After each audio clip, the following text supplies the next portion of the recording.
Maybe you know what I'm talking about. Maybe this week you received several notices on Facebook or on Messenger like I did, telling you to not accept a friend request from a guy named Jaden K. Smith because he had hacked in or has the ability to hack into a variety of Facebook accounts, including yours.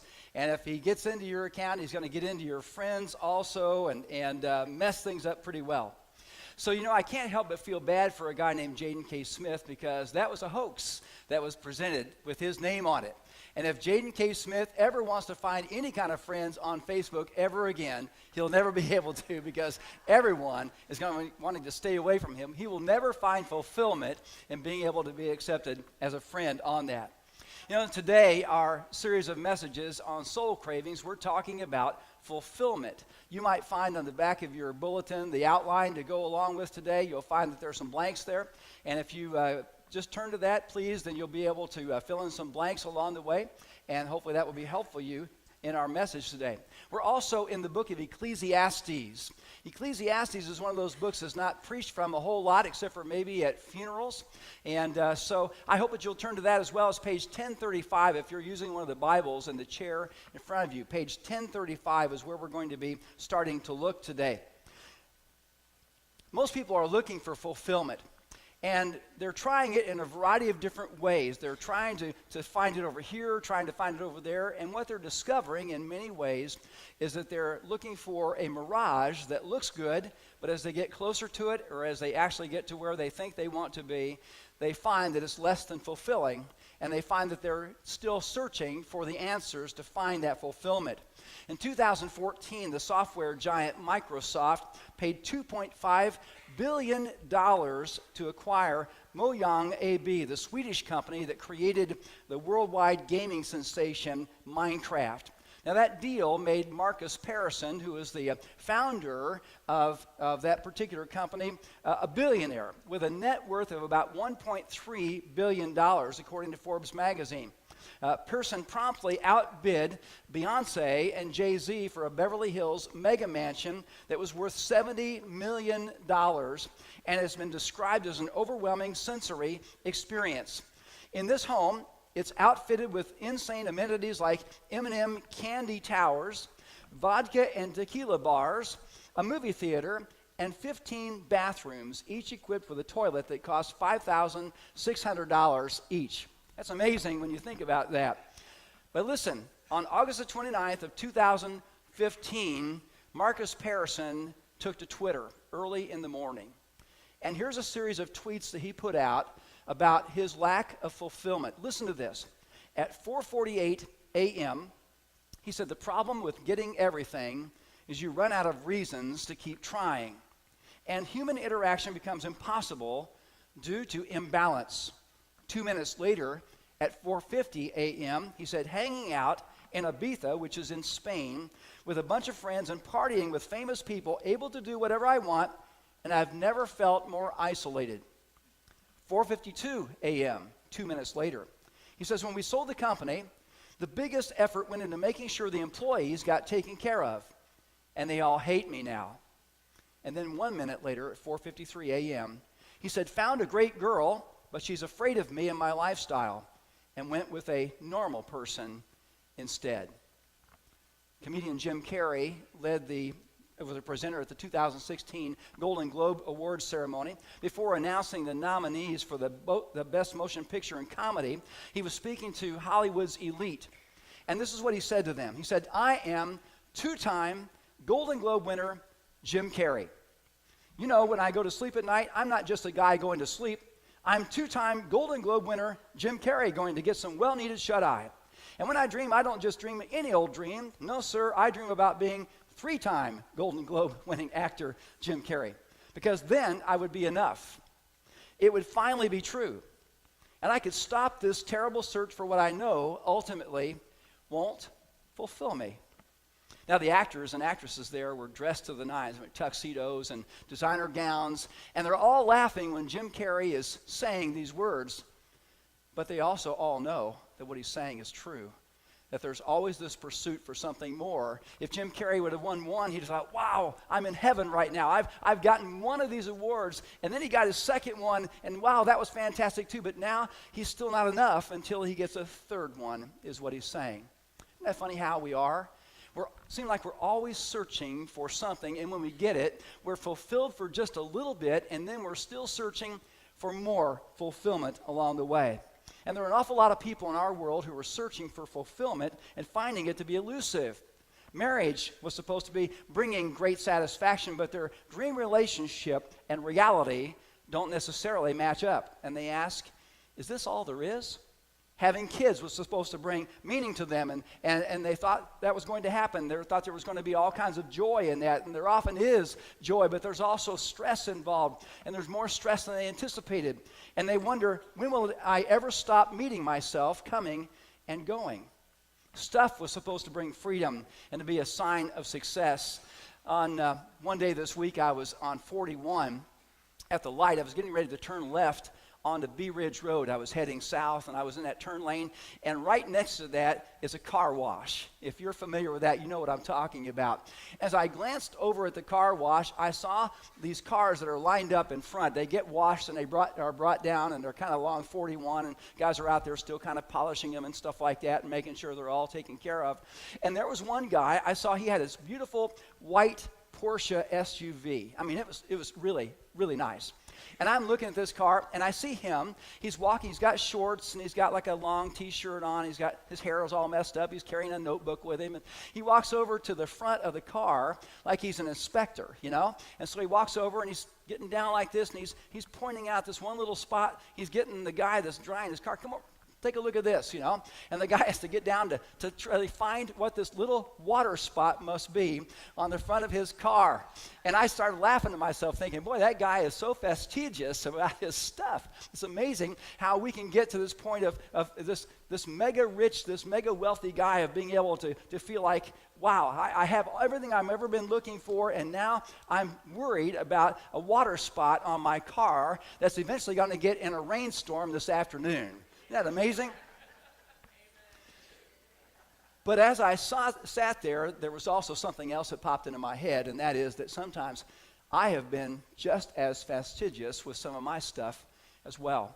It may not have been a water spot. Maybe it was a thumbprint or something like that. And I think to myself, how caught up we can be in getting something and thinking that's going to provide fulfillment for us, and what it really brings is over concern to us and worry to us. And that that fingerprint or that water spot may not mean much to anybody else, but it just absorbs us and just kind of focuses us with our attention on that, and we can't think of other things. Social commentators talk about how people, when they look at Facebook on a regular basis, can begin to feel like their lives don't measure up with the lives of other people. They see all these good things that people have, and they're going to these places, and they're doing all these things and having all this fun and showing all these situations that look like that person's life is just great. And they think their life doesn't measure up to that. And so Facebook is producing some depression among some people, and they don't feel as fulfilled with their life as they see the big things that seem to be happening in other people's lives.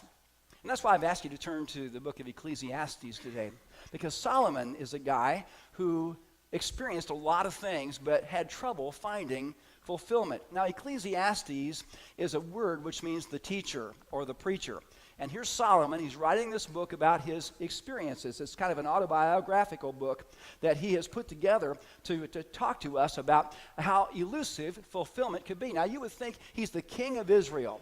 He's the wisest man of all time in the Old Testament era. He is somebody who really has it going on. You would think that he would have fulfillment flakes for breakfast, you think? And you think he would have his household, his palace, full of fulfillment furniture. You think he would take a rubber stamp that says fulfilled every day. At the end of the day, everything he's written down in his logbook, boom, fulfilled. Next day, boom, fulfilled. You would think that his logbook would be just filled with all that. But instead, he is finding out that this fulfillment is really hard to get a hold of. He says that it's like trying to catch the wind. Now, you'd think he'd have it all together. Foreign dignitaries are coming to listen to him on a regular basis because of his wisdom. He solved cases that would seem impossible mysteries to other people.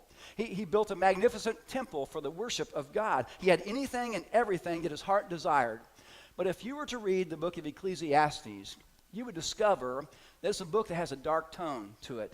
It's a book that seems to have pessimism as its theme. And it would seem that Solomon would have happiness and fulfillment just kind of oozing out of every pore, but instead we find that his mood is subdued and his thinking is jaded. He's arrived by every measure of achievement, but he feels empty, and he's questioning the value of it all. I came across a quote by D.L. Moody this week that says, "Our greatest fear should not be failure, but of succeeding at something that doesn't really matter." I like that. Let me share it with you again. Our greatest fear should not be failure, but of succeeding at something that doesn't really matter. Solomon knew what it was like to think he'd reached real fulfillment and acquired only true happiness, but only to find it was fleeting. He stated in several places in his book that life was meaningless and that finding fulfillment was like trying to catch the wind. In Ecclesiastes, we find that Solomon becomes an experimenter. He has reached this level of being a king, and you would think that that would be fulfilling enough as it is, but instead he decides he's going to try lots of other types of things to bring about this fulfillment. He's got time on his hands, he's got money, he's got wealth, and so he says, hey, I'm going to try all these things and see if I can find the fulfillment that I've been looking for. And the very first thing he tries is to bring up his intellect. Look at verse 1 with me, if you would, or chapter 1, verses 16 through 18. He says, I thought to myself, look, I have grown and increased in wisdom more than anyone who has ruled over Jerusalem before me. I've experienced much of wisdom and knowledge. Then I applied myself to the understanding of wisdom and also of madness and folly, but I learned that this too is a chasing after the wind. For with much wisdom comes much sorrow. The more knowledge, the more grief. Now, Solomon has given himself over for the development of his mind. If he lived in our age, this information age, I think he'd probably become a computer junkie, somebody who's always on the internet, somebody who's always learning, somebody who's always reading, somebody who's always picking up new ideas. Certainly, he thought he would find fulfillment for his intellect, but no, it was like chasing the wind also. And this relates a lot to us Americans today, doesn't it? We're the most educated nation on earth. Every year we graduate thousands of master's degrees, medical degrees, law degrees, PhDs. We have people from other countries who come here to study here, to get a degree here. As a society, we pride ourselves in being smart, and we think we're getting smarter all the time. And you probably know some very bright people. You probably are some of those very bright people. Being educated and becoming intellectually competent are very good things. I say that education is a good thing. Growing intellectually is a good thing. And learning is a good thing. But if we think that gaining more knowledge and leveraging our intellectual prowess are going to give us a lasting sense of fulfillment, we need to think again. So our minds are a gift from God, but they are also limited. Relying too much on our intellect alone is not only fleeting and a chasing after the wind, sometimes it can be deceptive as well. We can be educated to the point where we not only feel superior to other people, we can also mistakenly feel that education is the answer to every problem. And we can be educated to the point where we are led to even anarchy or even great selfishness. Paul wrote in 1 Corinthians 8:1, he says, knowledge puffs up, while love builds up. See the difference in that? Knowledge puffs up. Love builds up. As Solomon said in chapter 1, verse 18, for with much wisdom comes much sorrow. The more knowledge, the more grief. There are a lot of really bright people in our society, in our culture, in our world, and that's a good thing. But Solomon warned about relying too much on intelligence. He's trying to tell us if we take the good gifts of our minds and make use of it as the ultimate goal, we're going to fall short and experience frustration if that's all we're counting on. The second thing he does is he begins to experiment with pleasure. Take a look at verse 1 with me of chapter 2. He says, I thought in my heart, come now, I will test you with pleasure to find out what is good. But that also proved to be meaningless. See, intellectualism is not delivering it for Solomon, even though he's a brilliant individual. And so he is pursuing pleasure full steam ahead. And Solomon is doing this, pursuing pleasure or hedonism, as we might call it, and he's doing this in a variety of different ways. He's made it his goal to experience pleasure to the highest degree. He gave himself to all of it. First part of chapter 2, verse 1, I thought in my heart, come now, I'll test you with pleasure to find out what's good. In verse 2, he says, laughter, I said, is foolish. So he's trying laughter. He's going to comedy clubs, so to speak. He's maybe having different ones come in and tell jokes and stories and humor. He's trying to humor himself by having laughter as a part of his daily process here. He says, and what does pleasure accomplish? He says then in verse 3, I tried cheering myself with wine and embracing folly.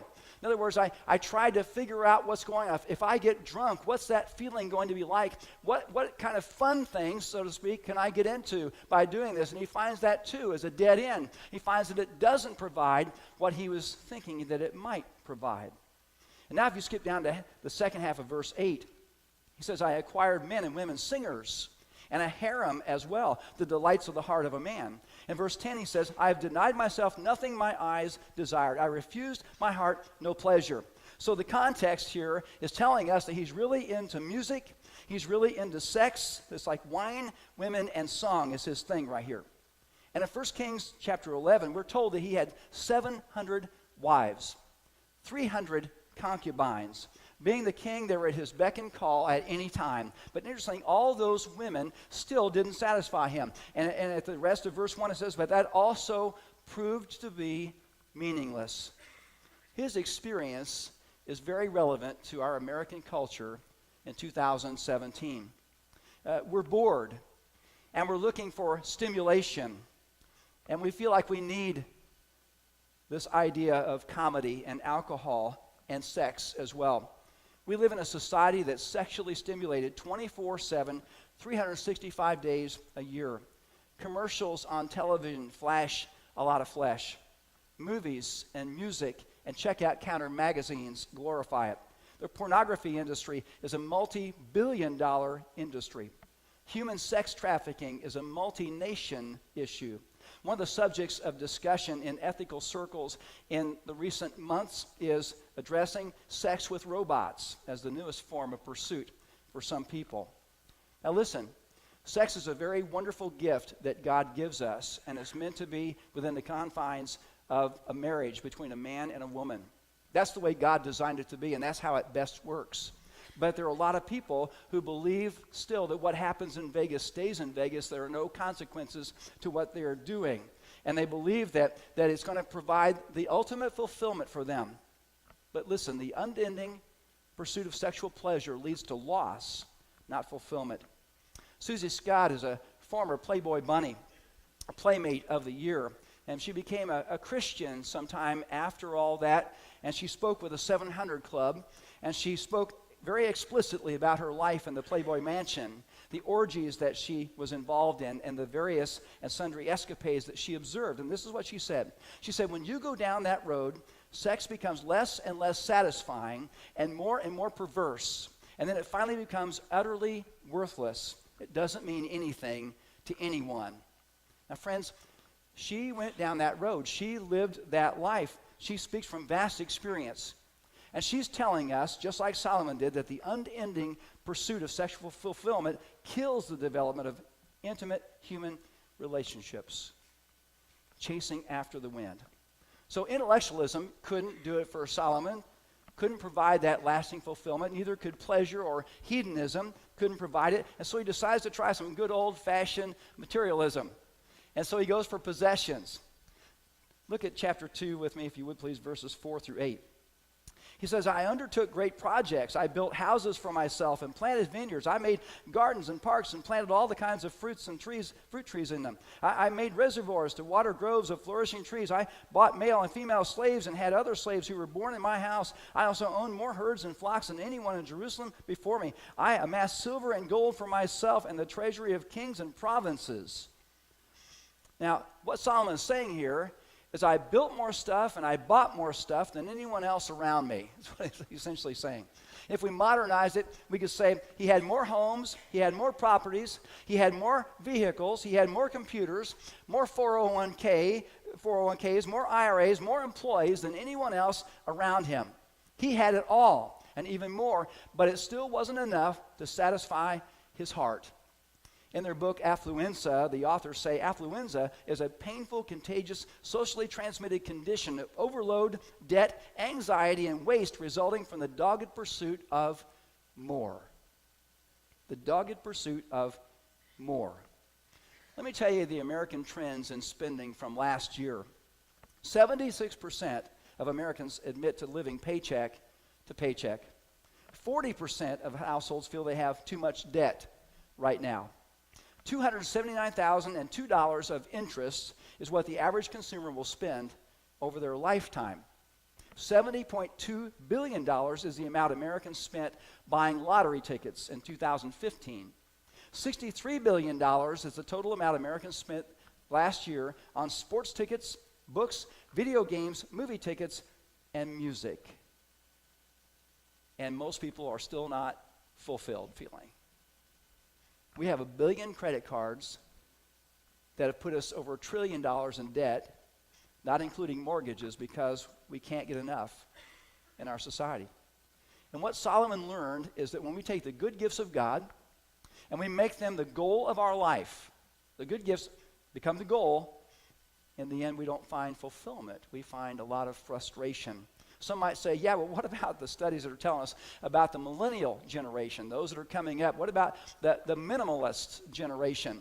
Well, among millennials right now, the trend is away from material things and going for a minimalist approach. Tiny houses, small carbon footprint, 81% value experiences over material items. 45% of millennials believe living frugally puts you on the path to success rather than long-term investing, according to Business Insider. They don't want the antiques, they don't want the books, they don't want the collectibles of the generations before them. If someone dies and they have all that stuff, they say, I'm sorry, I don't want any of that stuff, or I might want just one or two things and that's it. I don't want all those collectibles. I don't want all that stuff. That's the idea that they have. And we might think, couldn't that be a positive trend? And certainly there are some good aspects of that. But there's still a lot of purchasing going on among millennials. And electronics are a huge part of that because many of them purchase up to 3 things a day on their iPhone, on their cell phone. I get it. iPhones, iPads, those are special things, aren't they? They're important. They're good. We have all kinds of communication skills with that and abilities with those things. Some people, though, are investing so much time and attention and energy into their electronic devices that they're having trouble sleeping. Holding a normal conversation with a real person instead of texting. They can't focus on their job or at school because of the distraction that their iPhone has become. Some will camp out for days in front of the Best Buy when they know that the newest generation of the next iPhone is coming out. They'll inconvenience themselves out there because they've got to have the newest and the latest. So yes, the minimalist generation, but they carry around a world in their pocket with them that still purchases things, and still that's meaningful to them and important to them. So the key is, no matter what generation you are from, many of us are still pursuing possessions in one form or another. And as we continue that pursuit, we find that Solomon, just what Solomon found, that's pursuing lasting fulfillment through possessions is an exercise in futility. He concludes in verse 11 when he says, "Yet when I surveyed all that my hands had done, and what I had toiled to achieve, everything was fleeting, a chasing after the wind. Nothing was gained under the sun." Now, I want to point out something to you that he says in different parts of the book. And this is important for us to get, because he says nothing was gained under the sun. In your mind, underline and make bold, under the sun. Okay? That's important because Solomon's describing life here on this earth horizontally. Okay? In other words, he's dealing with things as we deal with them every day here. Okay? That's what he's searching for. He's finding fulfillment, he thinks, in things around here, and then finding out that that's that good-looking mirage that ends up not being an oasis at all. Okay? That's what he's looking for right here. But here we find he is looking for something more than that.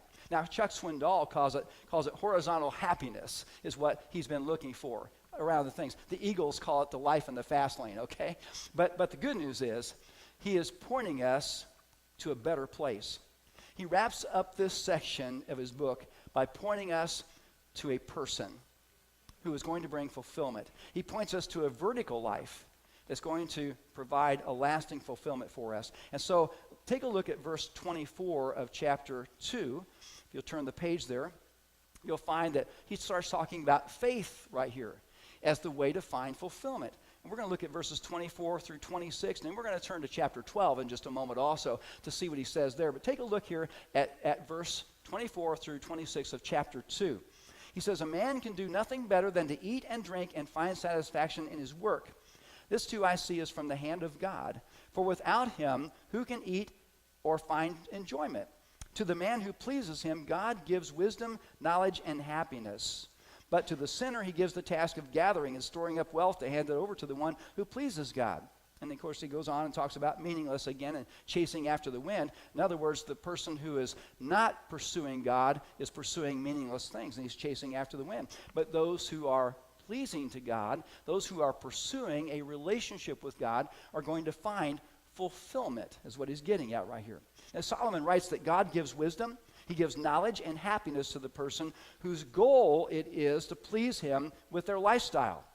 These three gifts enable us to appreciate God's blessings and to take pleasure in them.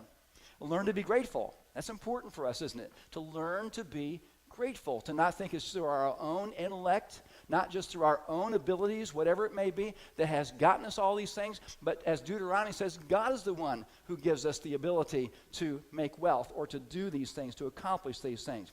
So we learn to be grateful. We learn to enjoy simple things is what he's getting at right here. Isn't that interesting? That we often think that it's that big thing that's going to provide us the fulfillment we're looking for. But in reality, Solomon is saying right here that God gives us the ability to enjoy simpler things, daily things, like food, drinking, finding satisfaction in our work. They come from God. You know, there's a guy whose name is Bill Hansen. Interesting story about Bill. Bill worked until he was 97 years of age. Okay, that's a long time to work. He's from New Jersey. They must have a strong work ethic there, I guess. But anyway, he works in New Jersey. He has just recently celebrated his 100th birthday. And on his birthday, he did something very interesting. He went back to work that day. He went to the place he'd worked for 32 years, and the guy that was the owner of the company, his name is Fred Hutchinson. He's the CEO of Hutchinson Plumbing, Heating, and Cooling. And I'm not getting any kind of promotional thing for saying that, okay? But anyway, he signed Hansen back on the company for one day, welcomed him back with a birthday cake, and listen to this, a full day of assignments. Isn't that cool? He gave this guy that's 100 years old a birthday cake, and then here's your agenda for today, okay? He put him back to work. And he says about him, he says, he took off about 15 minutes after we signed that agreement to get to work. Now, Hansen had spent a lot of time at that company before retiring at age 97. But he didn't have a lot to say about retired life that was very positive. He said, "I hate being retired. I never had a job where I didn't want to go to work in the morning." Now listen to this. He attributes much of the happiness in his life to his love for his work, his wife, and his family. Three simple things. Simple things. Paul wrote in 1 Timothy 6:7, he says, "To trust in the living God who gives us richly all things to enjoy." Another thing he says is do good. Look at chapter 3, verse 12 with me, if you would. He says, "I know that there is nothing better than for men to be happy and to do good while they live." When you do good, when you make that a part of your lifestyle, when you make that a part of your thing where you're looking every day to do good, you're going to really find that God will bring fulfillment to you. Doing good might be seeing an older person in the parking lot at the grocery store, and they're struggling to get their groceries in the car, and you walk up and you say, "Can I help you?" And you do that. It might be forming a human chain out into the Gulf of Mexico because you see a family out there who's been caught by a riptide, and so everybody lines up and they hold on to each other, and they help that family back to shore. It might mean picking up the hat of a Marine that blew off as he's standing at attention, putting it back on his head. It might mean taking food to a shut-in or taking a neighbor's kids to school when he or she is sick. It means helping to pick up trash to clean up a road that you live on. It means driving some nails for Habitat for Humanity. It means telling someone about Jesus and picking them up for church and inviting them for lunch afterwards. It means farmers gathering together to plant a field or to harvest a field for a fellow farmer who is suffering from cancer. It means picking up a pizza for a friend who's trying to get a term paper done before tomorrow morning. See, doing good becomes a lifestyle, and it produces a sense of fulfillment. God blesses a life that is active in doing good. It also says in verses 11 through 13 that we're to look for the beauty of God's design for everyday life. It says here in these verses, He has made everything beautiful in His time. He has also set eternity in the hearts of men, yet they cannot fathom what God has done from beginning to end. I know that there is nothing better for men than to be happy and to do good while they live, that everyone may eat and drink and find satisfaction in all his toil. This is the gift of God. You have a much greater chance of finding fulfillment when you train yourself to look for beauty in nature, in relationships, in work, in skills that people display, in music that you hear, and so much more. And when you see it and you hear it, you'll also be pointed to the God who originated it as well. Next, he says to fear God and keep His commandments. That's why I'm going to ask you to turn to chapter 12. Because, as I said, the book of Ecclesiastes has kind of a dark tone throughout it. It's kind of a subdued theme throughout this whole book. And yet, Solomon points out all these things that build frustration, all these things that seemingly are like trying to chase after the wind and catch it, and all these things that are life under the sun. And then finally, at the end of the book, he's talking to young people here. He's talking to also people who are not so young. If we take a look in verse 13, he says, "Now all has been heard. Here is the conclusion of the matter. Fear God and keep His commandments, for this is the whole duty of man." Now, so in other words, we are not owners of our own lives. We are stewards of our lives, and we are going to give an account to God on how we lived and how we used our lives. The fear that Solomon is talking about right here is an attitude of reverence and awe that his people show him because they love him and respect his power and greatness. And the fear of God results in obedient living and fulfillment. Gavin Peacock has written a book called Professional Soccer Was My God. He writes this, he says, "I was never going to be tall, so my dad, who was also a pro soccer player, would take me into our backyard in southeast London and teach me how to quickly switch directions with a soccer ball at my feet. The big guys won't be able to catch you," he said. "For hours I would practice turning to the left and the right, dribbling in and out of cones, spinning this way and that. My dad was right. The art of turning served me well. Many of the goals I scored in the years to come were a result of that lesson. At age 16, I left home and left school and signed a professional contract with English Premier League Queen's Park Rangers, or QPR. I had achieved the goal, and I wasn't really happy. I was playing for the England youth national team, and it wasn't long before I broke into the starting 11 at QPR. But I was an insecure young man in the cutthroat world of professional sport. Soccer was my God.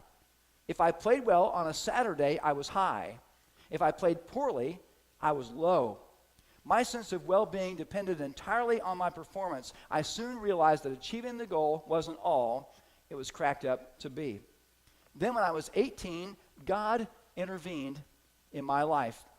I was still struggling to find purpose, so I decided to attend a church service. I don't remember what the minister preached on, but afterwards he invited me to his house where he and his wife hosted a weekly youth Bible study. I rolled up in the car I had bought, a 1980s Icon, the Ford Escort XR3i. Yet when they spoke about Jesus, they displayed a life and joy that I did not have. They talked about sin as if it had consequences, and about God as if they knew him. And he says, I decided to return to the Bible study the following week and the next, and I began to hear the gospel for the first time. I realized that my biggest problem wasn't whether I met the disapproval of a 20,000 strong crowd on Saturday. My biggest problem was my sin and the disapproval of Almighty God. I realized the biggest obstacle to happiness and fulfillment was that soccer was king instead of Jesus, who provided a perfect righteousness for me. Over time, my eyes were opened through that Sunday meeting, and I turned, repented, and believed the gospel. My heart was still burned for soccer, but it burned for Christ more. Now, here's kind of the rest of the story. At age 35, Peacock retired after playing for QPR, Chelsea, Newcastle United, but the schoolboy dream was over. He currently serves as a pastor in Canada.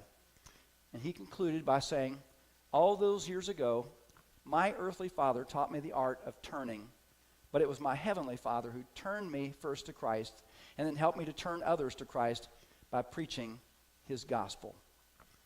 You know, we all need Jesus at the center of our life. It's like a center of a wheel with the spokes coming off to the round part of the wheel, okay? Because he's the one, when he's at the center of our life, he makes everything else come into perspective. Paul wrote, the power of God and the wisdom of God is who Jesus is.